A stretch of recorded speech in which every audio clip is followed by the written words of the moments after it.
Olá, meus amados irmãos, a paz do Senhor Jesus, tudo bem?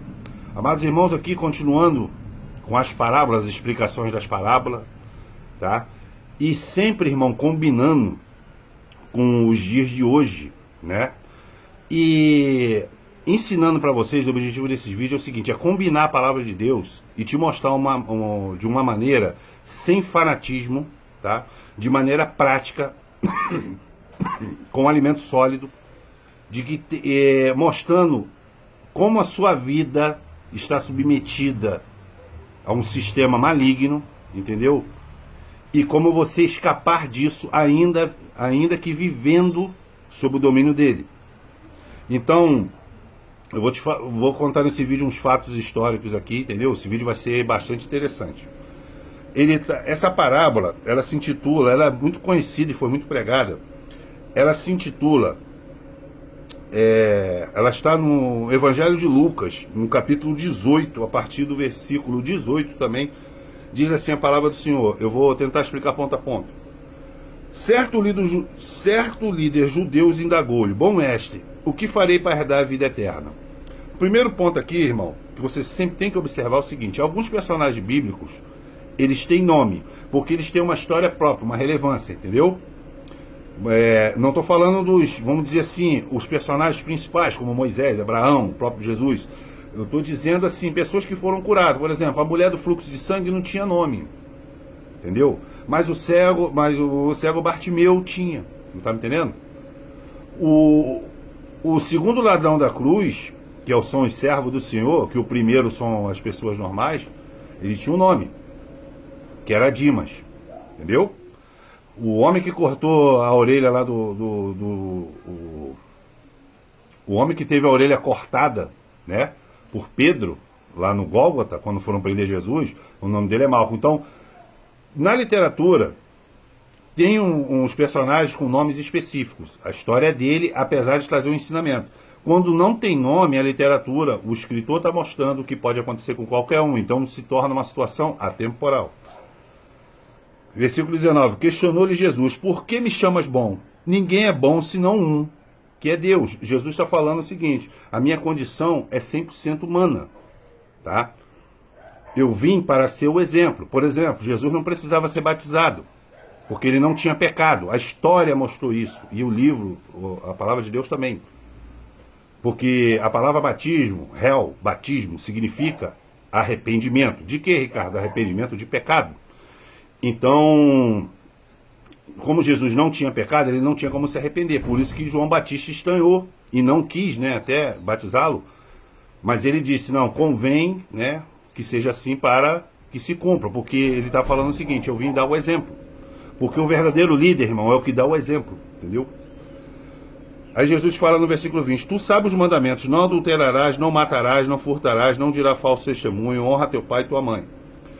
Replicou-lhe o jovem: a tudo isso eu tenho obedecido desde a minha adolescência. Ao ouvir isso, exortou-lhe Jesus: contudo, algo ainda te falta. Vende tudo que tens e reparte o dinheiro entre os pobres e ganhará um tesouro no céu. Depois vem e me segue. Preste atenção que Jesus aqui, ele não falou todos os mandamentos, entendeu? E nem falou o principal, que é: amarás o teu Deus, né? Não terás outros deuses diante de mim, e amarás o teu Deus, né? De toda a sua força e todo o seu coração. Jesus, ele fez aqui uma coisa que todos os sábios fazem, irmão. Quando a pessoa vem te falar alguma coisa, indicar uma tese, ele vai na semântica. O que é isso, Ricardo? É pegar ele nas próprias palavras dele. Então, se o primeiro mandamento é amar a Deus acima de outras coisas, e Jesus, ele compara, nessa mesma parábola, o amor ao dinheiro a um Deus. Então ele já está mostrando aqui para esse jovem rico que ele ama, que Jesus, ele sonda os corações, Deus sonda os corações, que ele ama mais o dinheiro do que os próprios mandamentos, entendeu? Por isso que ele já deu: vende tudo que tens, reparte teu dinheiro aos pobres e ganharás um tesouro no céu. Depois vem e me segue. Jesus, ele não queria que isso se cumprisse literalmente, irmãos.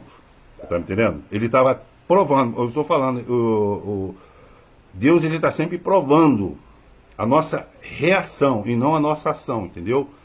Se a gente fala uma coisa e faz outra. Ao ouvir essas orientações, o jovem entristeceu-se muito, pois era riquíssimo. Jesus, observando o semblante abatido daquele homem, exclamou: quão dificilmente entrarão no reino de Deus os que possuem muita riqueza. Certamente é mais fácil um camelo passar pelo fundo de uma agulha do que entrar um rico no reino de Deus. Esse termo de agulha aqui, todo mundo pensa que é aquela agulha de costura. Mas agulha, irmão, agora é o seguinte: Jerusalém, até hoje, é uma cidade fechada, murada, entendeu? Então tem guardas para a entrada e a saída, porque a criação, a agricultura, o comércio, assim, a indústria, vamos dizer assim, da época de Jerusalém, era do lado de fora da cidade. Que lá eles criavam, né, os bois, as ovelhas, inclusive o sacrifício, as plantações. Então eles tinham que entrar por um portão. A cidade era vigiada porque Israel sempre teve muitos inimigos. E determinadas horas da noite, a pessoa tinha uma passagem estreita, né, do lado do portão, que tinha pessoas que ficavam até mais tarde. Então essa passagem era chamada de agulha, porque você tem que deixar o camelo, né, o seu animal de transporte do lado de fora, e ali só passa um corpo, uma pessoa humana, entendeu? Isso também é para funilar, para evitar que pelaquela brecha, pelaquela agulha, os inimigos invadissem Jerusalém, entendeu? Porque afunilando, passando um por um, fica mais fácil de deter. É essa a explicação da agulha. E os que ouviram, ou seja, os discípulos, essas palavras questionaram: se é dessa maneira, quem poderá se salvar? Isso é maravilhoso, irmão. Jesus asseverou: tudo que é impossível aos seres humanos é possível para Deus. Ao que Pedro se manifestou: eis que nós deixamos a nossa família e bens para te seguirmos. Então Jesus lhe afirmou: com toda certeza eu vos asseguro, ninguém há que tenha deixado casa, esposa, irmão, pais ou filhos por causa do reino de Deus, que não receba no tempo presente muitas vezes mais, e na era futura a vida eterna, irmão. Aqui Jesus está falando o seguinte: que se você largar, ele não está falando de modo literal. A pessoa tem que ser sábia para interpretar isso aí, irmão, tá? Nem quando ele está falando literalmente para ele vender todos os bens dele e dar para o rico. Por quê, Ricardo? Porque se fosse assim, Deus falaria isso para Salomão. E você pode correr o livro de Reis, primeiro Reis todo, ele não fala isso para Salomão. E se Salomão doasse 1%, irmão, 1% da fortuna dele, era milhares de vezes mais do que toda a riqueza desse jovem. Então Jesus, ele não está falando para você fazer as coisas literalmente, nessa parte desse jovem. Ele está provando para te testar, para ver se você tem... Você se lembra de Abraão, que ele foi levar o filho dele, Isaac, para o sacrifício? Essa passagem é maravilhosa, irmão. Deus exigiu. O Abraão, ele tinha consciência que Deus não aceitava sacrifício de ser humano. Entendeu? Lá na frente, Deus foi ao extremo e deu o próprio ser humano, o filho dele, unigênito, como sacrifício. Mas Abraão tinha certeza de quem era Deus. Entendeu? E no fundo, Abraão provavelmente sabia que aquilo era uma provação. E ele foi mesmo assim. Tanto que Isaac, quando ele vai calinhar nas costas, que Isaac também é uma representação de Jesus Cristo, indo para o sacrifício com amadeiras nas costas, entendeu? E ele chega lá: pai, cadê o sacrifício? Deus vai prover. Tem uma parte, irmão, na Bíblia que diz que Abraão, ele subiria, ele subiu com Isaac, entendeu?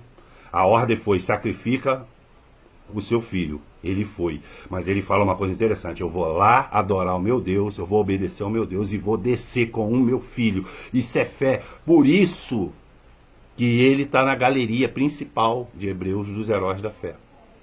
Porque na hora que ele levantou o cutelo, ele ouviu o balido da ovelha, do sacrifício.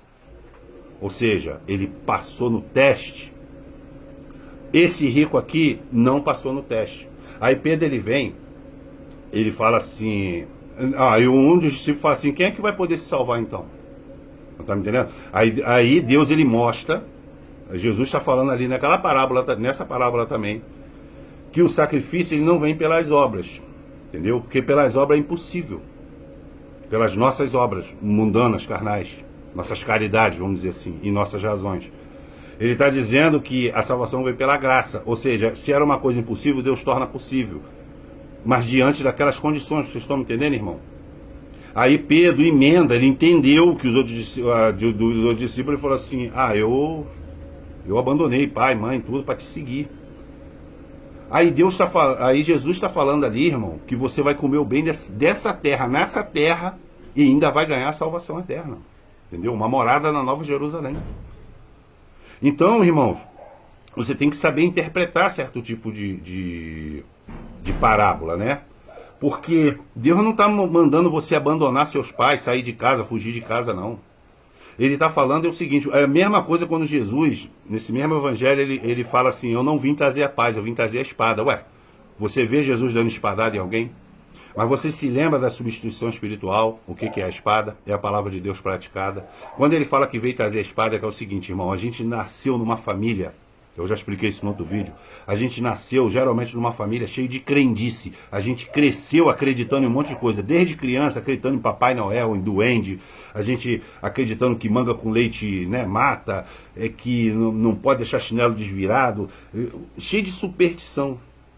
Então a palavra de Deus, praticada, entendeu? Examinada e praticada, ela é uma espada. Então você está trazendo a espada para dentro de casa, desmistificando isso aí, olho de boi, todas essas simpatias aí que a gente aprendeu desde a infância. É você se libertar dessas coisas, irmãos, que é o tema desse vídeo e o tema dessa parábola. Jesus está falando, não precisa se libertar do teu dinheiro, porque tem muita gente abençoada. O próprio Salomão está dizendo isso. Então, se liberte pelo amor ao dinheiro.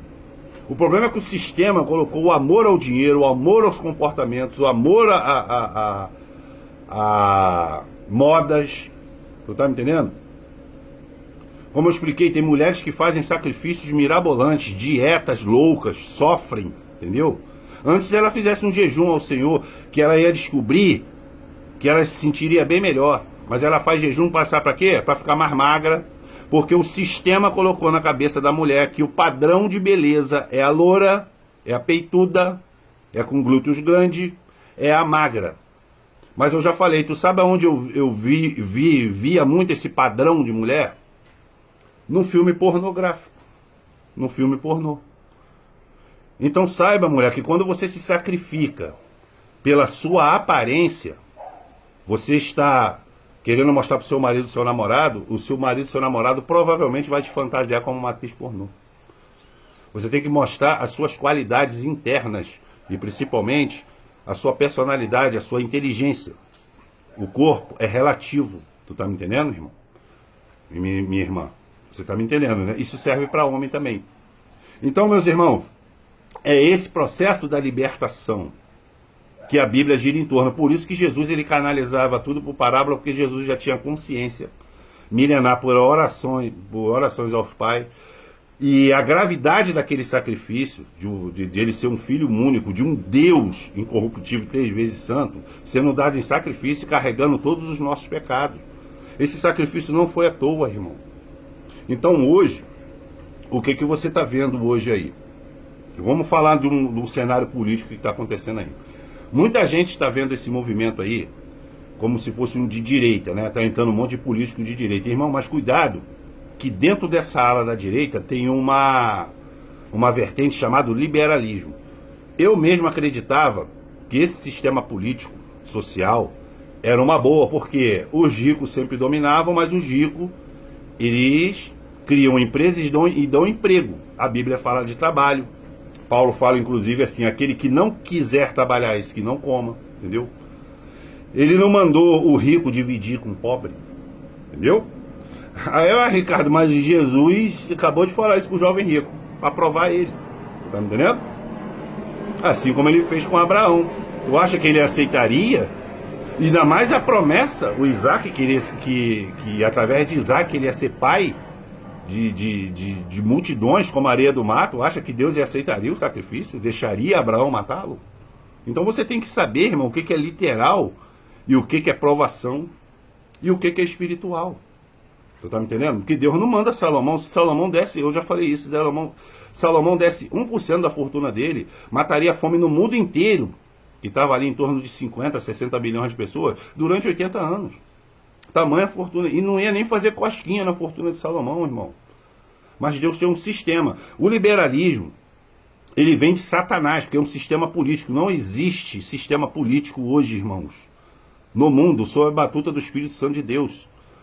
A palavra de Deus diz que o mundo já jaz no maligno. Então eu achava que isso era uma boa, porque o liberalismo tem muito a ver com o empresário governando, empresário privatizando, e isso gera empregos, gera concorrência, então gera mais empregos, está me entendendo? E gera preços mais baixos.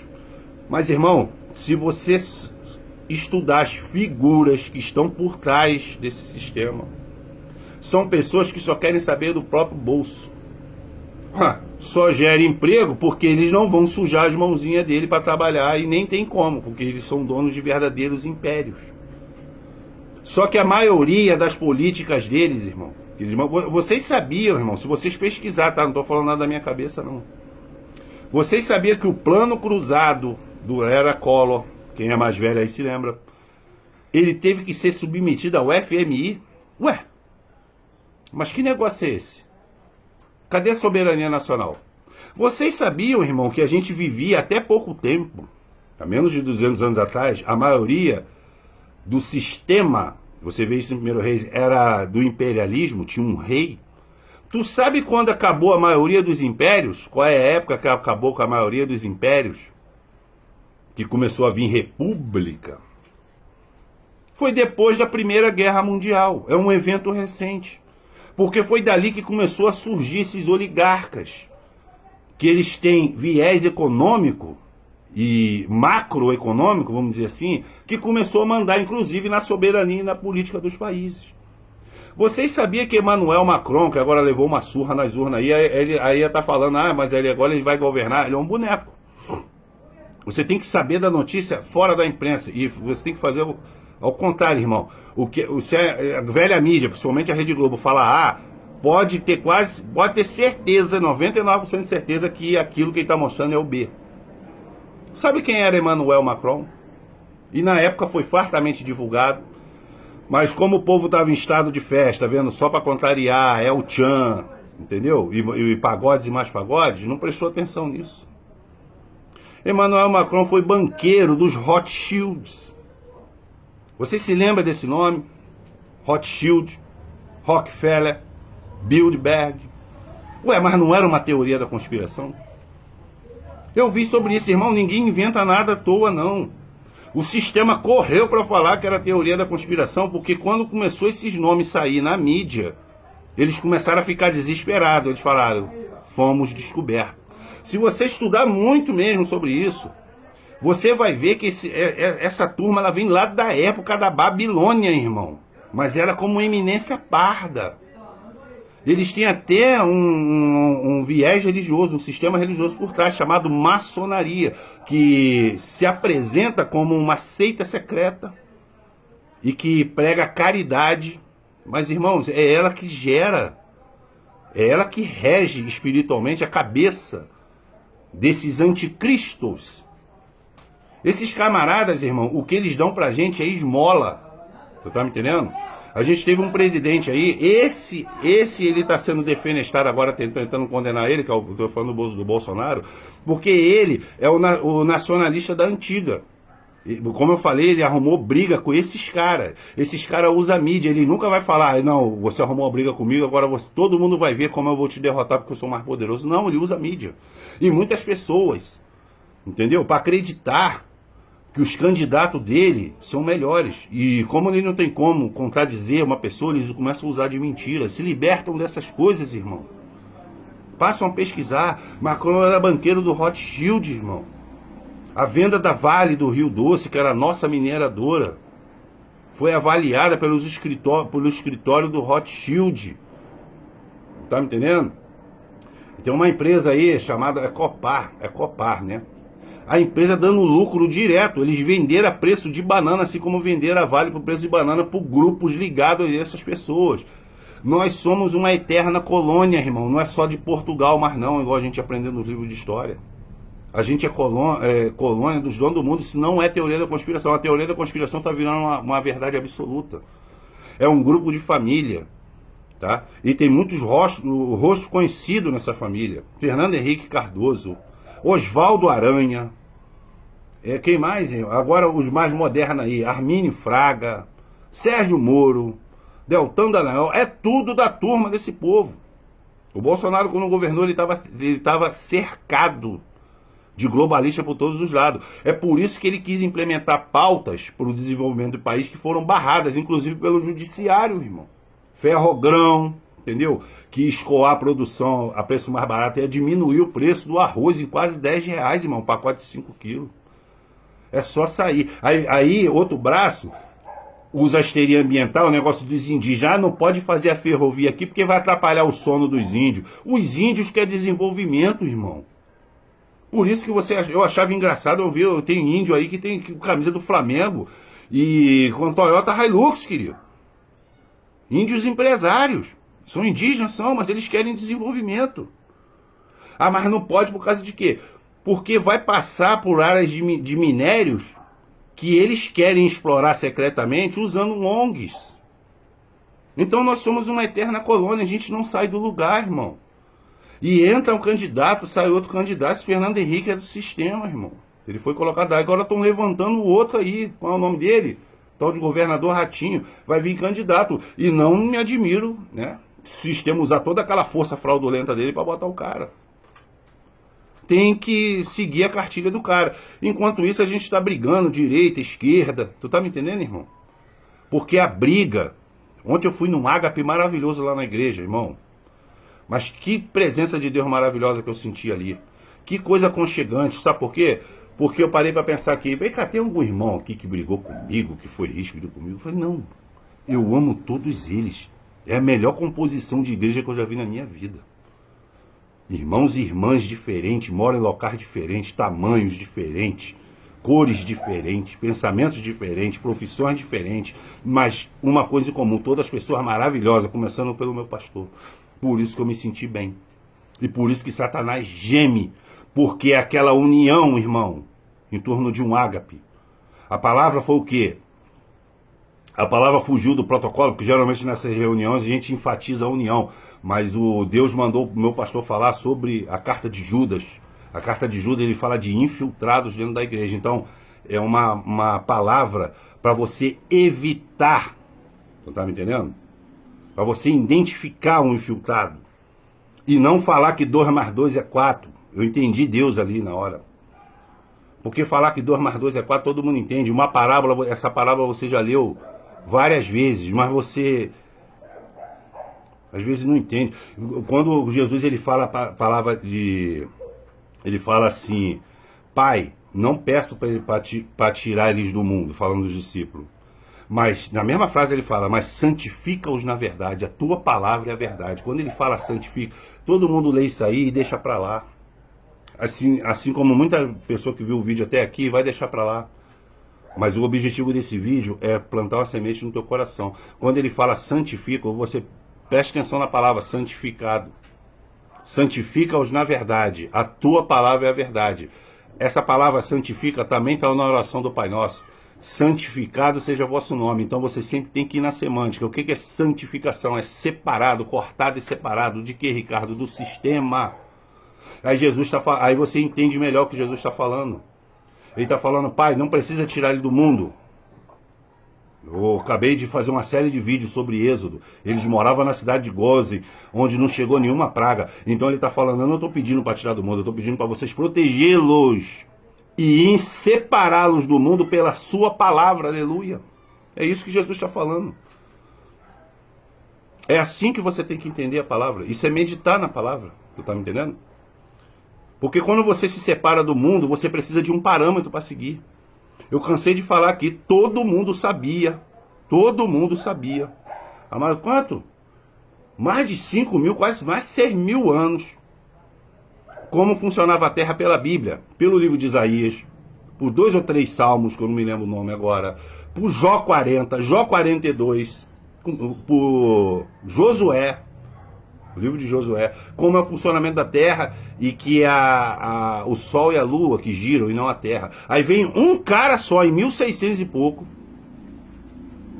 que não viajou, não teve recurso para ir lá em cima ver como é que funcionava a terra, através de cálculo, através de teorias, dizer o contrário, que a Terra gira em torno de um astro, que a ciência fala que é não sei quantas vezes maior do que a Terra, que coincidentemente tem o nome do deus do egípcio, que é o Sol Ra. A ciência fala de planetas com o nome de deuses pagão grego. Vênus, Plutão, Marte. Vocês já pararam para perceber isso? E que a gente tem que aprender isso. Tu tá me entendendo, irmão? Eu me libertei disso. E agora eu tô me libertando dessas coisas, dessas falácias políticas. De brigar por política. Irmão, bota uma coisa na cabeça de vocês que eu vou encerrar o vídeo agora. Não tem mais jeito, salvação, a verdadeira satisfação para você pela política, ela está dominada. Por isso que Deus ele está acelerando, porque a palavra de Deus diz que se os dias não fosse abreviado, nenhuma carne sobreviveria. Ele fala isso em Mateus 24. Deus já deixou escrito na onisciência dele, porque sabe que isso aqui não tem mais jeito, irmão. Pode botar qualquer político lá. Ou ele se corrompe ou vão matar. A gente está entrando numa época de negócio de eleição municipal que pode perceber na tua área que é a época que mais se assassinam pessoas por causa de política. Porque é uma máfia, irmão. E uma máfia que começa lá de cima, se liberta dessas coisas. Eu não estou falando para você se desgostar da vida, não. Quando você vai no mercado e você compra um sabonete, você tá ali praticando um ato político. Então você vive nesse meio. Mas tem como você se separar, pelo quê? Pela palavra de Deus. Se separa desse amor ao dinheiro, irmãos. Não existe satisfação plena com o dinheiro. Jesus acabou de falar nessa parábola. Então eu sempre vou pegar uma parábola, irmão, que aparentemente ela é muito curta, e vou colocar ensinamentos para vocês. Você tá me entendendo? Quem viu aquele filme do Matrix, né? O primeiro, que o Neo, ele representa aquela pessoa que está se libertando do sistema, da Matrix, né? Mas o Morfeu, ele fala uma coisa interessante, ele fala assim, ó. Lembre-se, antes de ele escolher a pílula, eu te ofereço apenas a verdade. Irmãos, esses vídeos meus, eu não estou falando para vocês ficar brigando com A ou B, não estou falando para você ficar criticando, para você ficar de fanatismo, de radicalismo. Eu só estou oferecendo a verdade, entendeu? Dá para viver num mundo em equilíbrio, que Jesus ele é uma pessoa extremamente equilibrada, irmãos, entendeu? Mas ele tinha um alvo, ele teve equilíbrio suficiente para cumprir esse alvo. Então esses vídeos aqui é para abrir a mente de vocês e deixar de vocês para vocês deixar de acreditar em moda, em políticos, em ideologias, entendeu? Em criancices, em crendices, filosofias de porta de botequim, que tudo isso aí eu conheço.